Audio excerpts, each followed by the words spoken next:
Chapter 11. The Lord said to Moses and Aaron, Say to the Israelites, of all the animals that live on land, these are the ones you may eat. You may eat any animal that has a split hoof, completely divided, and that chews the cud.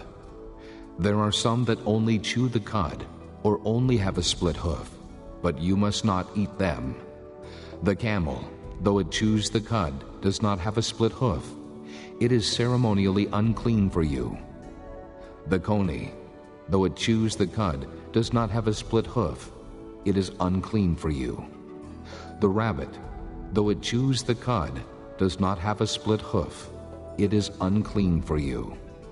And the pig, though it has a split hoof completely divided, does not chew the cud. It is unclean for you. You must not eat their meat or touch their carcasses. They are unclean for you. Of all the creatures living in the water of the seas and the streams, you may eat any that have fins and scales. But all creatures in the seas or streams that do not have fins and scales, whether among all the swarming things or among all the other living creatures in the water, you are to detest. And since you are to detest them, you must not eat their meat, and you must detest their carcasses. Anything living in the water that does not have fins and scales is to be detestable to you.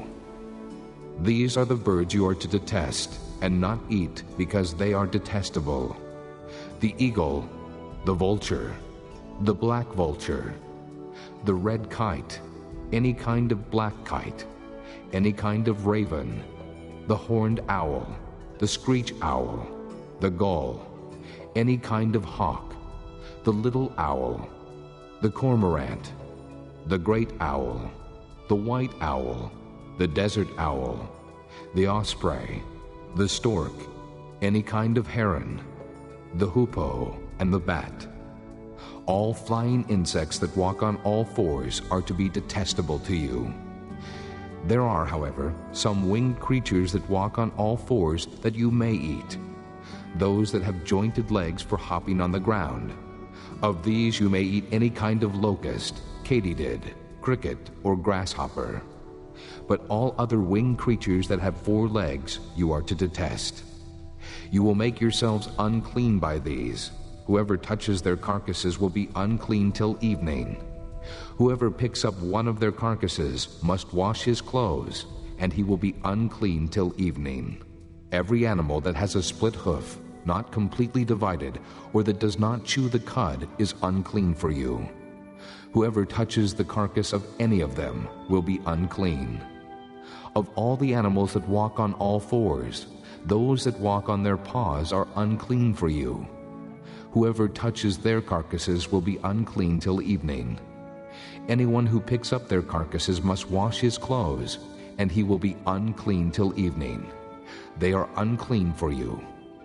Of the animals that move about on the ground, these are unclean for you: the weasel, the rat, any kind of great lizard, the gecko, the monitor lizard, the wall lizard, the skink, and the chameleon. Of all those that move along the ground, these are unclean for you. Whoever touches them when they are dead will be unclean till evening. When one of them dies and falls on something, that article, whatever its use, will be unclean, whether it is made of wood, cloth, hide, or sackcloth. Put it in water, it will be unclean till evening, and then it will be clean. If one of them falls into a clay pot, everything in it will be unclean, and you must break the pot. Any food that could be eaten, but has water on it from such a pot, is unclean, and any liquid that could be drunk from it is unclean. Anything that one of their carcasses falls on becomes unclean. An oven or cooking pot must be broken up. They are unclean, and you are to regard them as unclean. A spring, however, or a cistern for collecting water remains clean, but anyone who touches one of these carcasses is unclean. If a carcass falls on any seeds that are to be planted, they remain clean. But if water has been put on the seed, and a carcass falls on it, it is unclean for you. If an animal that you are allowed to eat dies, Anyone who touches the carcass will be unclean till evening. Anyone who eats some of the carcass must wash his clothes, and he will be unclean till evening. Anyone who picks up the carcass must wash his clothes, and he will be unclean till evening. Every creature that moves about on the ground is detestable. It is not to be eaten. You are not to eat any creature that moves about on the ground, whether it moves on its belly or walks on all fours or on many feet. It is detestable. Do not defile yourselves by any of these creatures. Do not make yourselves unclean by means of them, or be made unclean by them. I am the Lord your God. Consecrate yourselves and be holy, because I am holy. Do not make yourselves unclean by any creature that moves about on the ground. I am the Lord who brought you up out of Egypt to be your God. Therefore be holy, because I am holy. These are the regulations concerning animals, birds, every living thing that moves in the water, and every creature that moves about on the ground. You must distinguish between the unclean and the clean, between living creatures that may be eaten and those that may not be eaten.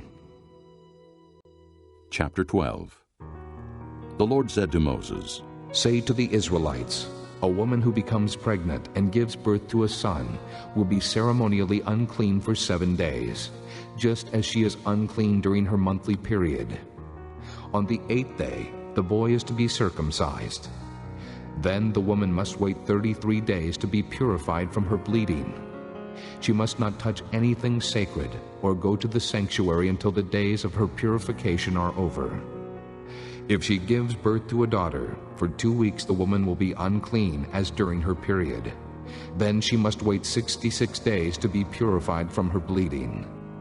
When the days of her purification for a son or daughter are over, she is to bring to the priest at the entrance to the tent of meeting a year-old lamb for a burnt offering, and a young pigeon or a dove for a sin offering. He shall offer them before the Lord to make atonement for her, and then she will be ceremonially clean from her flow of blood. These are the regulations for the woman who gives birth to a boy or a girl. If she cannot afford a lamb, she is to bring 2 doves or 2 young pigeons, one for a burnt offering and the other for a sin offering. In this way, the priest will make atonement for her, and she will be clean. Psalm 13. For the director of music, a psalm of David. How long, O Lord, will you forget me forever? How long will you hide your face from me? How long must I wrestle with my thoughts and every day have sorrow in my heart? How long will my enemy triumph over me? Look on me and answer, O Lord my God. Give light to my eyes, or I will sleep in death. My enemy will say, I have overcome him, and my foes will rejoice when I fall. But I trust in your unfailing love.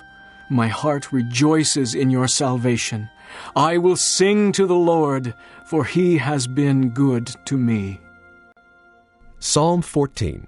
For the director of music, of David. The fool says in his heart, there is no God. They are corrupt. Their deeds are vile. There is no one who does good. The Lord looks down from heaven on the sons of men to see if there are any who understand, any who seek God. All have turned aside. They have together become corrupt. There is no one who does good, not even one. Will evildoers never learn? Those who devour my people as men eat bread and who do not call on the Lord? There they are, overwhelmed with dread, for God is present in the company of the righteous. You evildoers frustrate the plans of the poor, but the Lord is their refuge. Oh, that salvation for Israel would come out of Zion. When the Lord restores the fortunes of his people, let Jacob rejoice and Israel be glad. Chapter 26. Like snow in summer or rain in harvest, honor is not fitting for a fool. Like a fluttering sparrow or a darting swallow, an undeserved curse does not come to rest. A whip for the horse, a halter for the donkey, and a rod for the backs of fools. Do not answer a fool according to his folly, or you will be like him yourself. Answer a fool according to his folly, or he will be wise in his own eyes. Like cutting off one's feet or drinking violence is the sending of a message by the hand of a fool. Like a lame man's legs that hang limp is a proverb in the mouth of a fool. Like tying a stone in a sling is the giving of honor to a fool. Like a thorn bush in a drunkard's hand is a proverb in the mouth of a fool. Like an archer who wounds at random is he who hires a fool or any passerby. As a dog returns to its vomit, so a fool repeats his folly. Do you see a man wise in his own eyes? There is more hope for a fool than for him. The sluggard says, "There is a lion in the road, a fierce lion roaming the streets."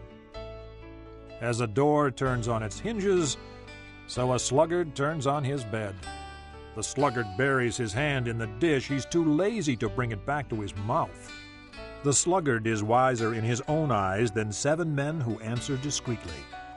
Like one who seizes a dog by the ears is a passerby who meddles in a quarrel not his own. Like a madman shooting firebrands or deadly arrows is a man who deceives his neighbor and says, "I was only joking." Without wood, a fire goes out. Without gossip, a quarrel dies down. As charcoal to embers and as wood to fire, so is a quarrelsome man for kindling strife. The words of a gossip are like choice morsels. They go down to a man's inmost parts. Like a coating of glaze over earthenware are fervent lips with an evil heart. A malicious man disguises himself with his lips, but in his heart he harbors deceit. Though his speech is charming, do not believe him, for 7 abominations fill his heart. His malice may be concealed by deception, but his wickedness will be exposed in the assembly. If a man digs a pit, he will fall into it. If a man rolls a stone, it will roll back on him. A lying tongue hates those it hurts, and a flattering mouth works ruin. Chapter 5. Do not rebuke an older man harshly, but exhort him as if he were your father. Treat younger men as brothers, older women as mothers, and younger women as sisters, with absolute purity.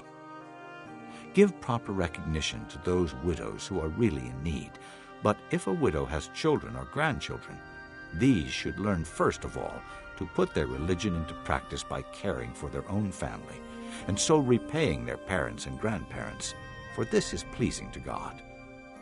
The widow who is really in need and left all alone puts her hope in God and continues night and day to pray and to ask God for help. But the widow who lives for pleasure is dead, even while she lives. Give the people these instructions too, so that no one may be open to blame. If anyone does not provide for his relatives, and especially for his immediate family, he has denied the faith and is worse than an unbeliever. No widow may be put on the list of widows unless she is over 60, has been faithful to her husband, and is well known for her good deeds, such as bringing up children, showing hospitality, washing the feet of the saints, helping those in trouble, and devoting herself to all kinds of good deeds. As for younger widows, do not put them on such a list, for when their sensual desires overcome their dedication to Christ, they want to marry. Thus, they bring judgment on themselves, because they have broken their first pledge. Besides, they get into the habit of being idle and going about from house to house. And not only do they become idlers, but also gossips and busybodies, saying things they ought not to. So I counsel younger widows to marry, to have children, to manage their homes, and to give the enemy no opportunity for slander. Some have, in fact, already turned away to follow Satan. If any woman who is a believer has widows in her family, she should help them and not let the church be burdened with them, so that the church can help those widows who are really in need. The elders who direct the affairs of the church well are worthy of double honor, especially those whose work is preaching and teaching. For the Scripture says, "Do not muzzle the ox while it is treading out the grain," and the worker deserves his wages. Do not entertain an accusation against an elder unless it is brought by 2 or 3 witnesses. Those who sin are to be rebuked publicly, so that the others may take warning. I charge you, in the sight of God and Christ Jesus and the elect angels, to keep these instructions without partiality, and to do nothing out of favoritism. Do not be hasty in the laying on of hands, and do not share in the sins of others.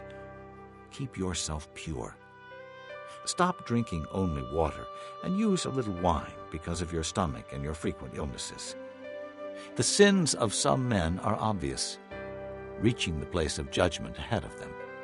The sins of others trail behind them. In the same way, good deeds are obvious, and even those that are not cannot be hidden.